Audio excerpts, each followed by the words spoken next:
marmelada de banana, bananada de goiaba, goiabada de marmelo.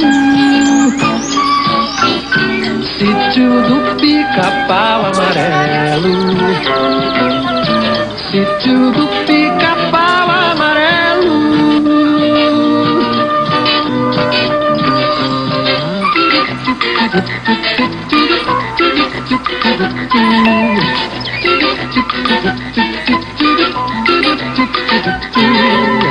Boneca de pano é gente, sabugo de milho é gente, o sol nascente é tão belo.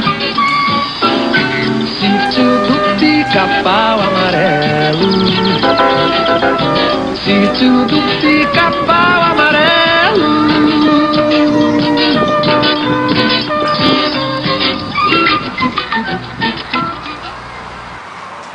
Oi pessoal, esse aqui é o trabalho de SPEB da Carol, Paula. E eu sou o Pedrinho, aquela ali é a minha família. E eles estão aqui no sítio do Pica-Pau Amarelo em Taubaté, o Museu Histórico, Folclórico e Pedagógico Monteiro Lobato. Foi aqui que o Monteiro Lobato nasceu, lá em 1882, no dia 18 de abril. E morou aqui nessa casa onde vocês estão vendo até os 15 anos de idade. Era a fazenda do avô dele, o senhor Visconde de Tremembé. E todo esse sítio, que hoje é só essa partezinha, era uma grande fazenda cafeeira. Ele, além de ser visconde, era um barão do café. Eles eram muito ricos naquela época, só que daí tudo foi acabando e se transformou nesse lindo museu que hoje está aqui só para contar histórias para vocês. José Bento Monteiro Lobato, mais conhecido por Monteiro Lobato, é um escritor renomado não só no Brasil, mas no mundo todo. Conhecido por suas obras e seus feitos na história brasileira, desde pequeno já demonstrava grande curiosidade pelo mundo literário. O fato do Brasil não possuir uma cultura literária infantil o incomodava muito. Sua vida foi marcada por grandes feitos e uma enorme participação editorial nos principais jornais do país.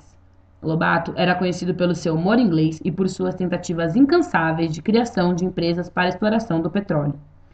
Sua persistência rendeu-lhe 3 meses na prisão. Em 1920, publicou A Menina do Nariz Arrebitado, mais conhecida como Narizinho. E um ano após a sua publicação, vários exemplares estavam sendo distribuídos em escolas pelo país, o que tornou-se um fato inédito na indústria cultural.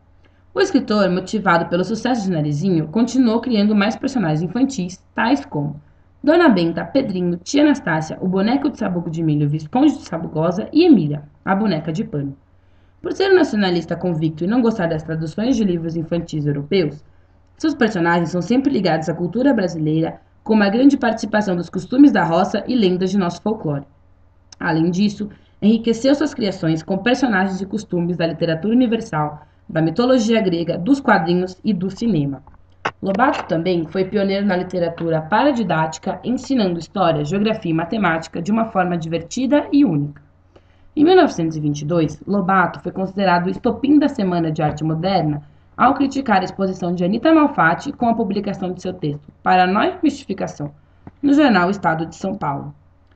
Lobato fixou-se na memória de todos, nacionalmente e internacionalmente, após publicar O Sítio do Pica-Pau Amarelo. Eu tô aqui para falar um pouco sobre o personagem que o Monteiro Lobato escreveu lá em 1920, quando ele lançou o livro Reinações de Narizinho, na coleção do Sítio do Pica-Pau Amarelo, que influenciou tanto o Brasil que é lembrado até hoje.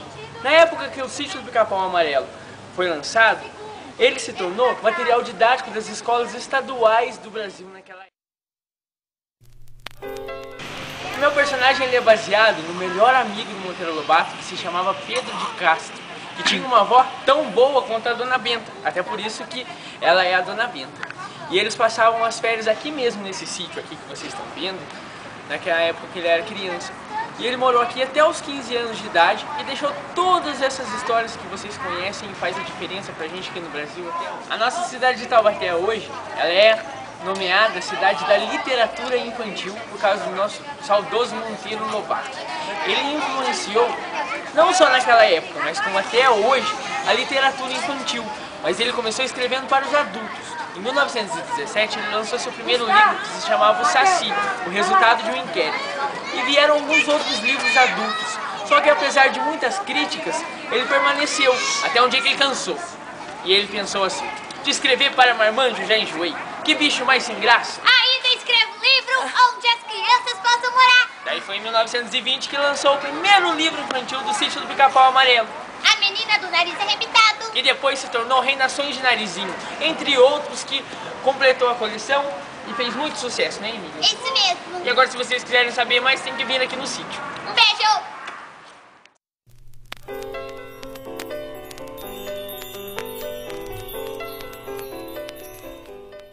Olá, gente! Boa tarde! Bom, eu sou Lúcia de Oliveira, mais conhecida como Narizinho.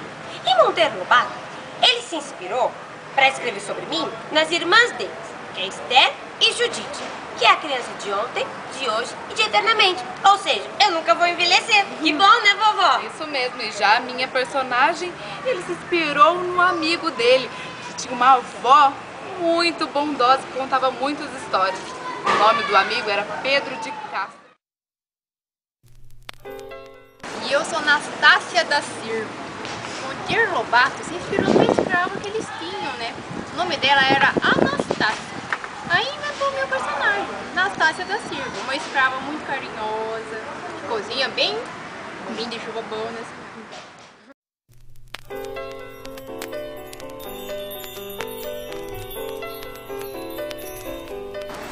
Bom, pessoal, eu sou o Visconde de Sabugosa e vou falar um pouquinho da minha criação. Monteiro Lobato, ele se inspirou em seu avô, o Visconde de Tremembé, e também em vários outros sábios, né? O avô dele era um homem muito culto, tinha muitas bibliotecas nas casas da fazenda. Então Monteiro Lobato, quando foi criar o Visconde, se inspirou em seu avô. Eu sou Emília, Condessa das Três Estrelinhas. Fui a última personagem a ser criada por Monteiro Lobato, porque eu sou a própria voz de Lobato. Tudo que Lobato queria dizer, para não ser preso, ele colocava aqui na minha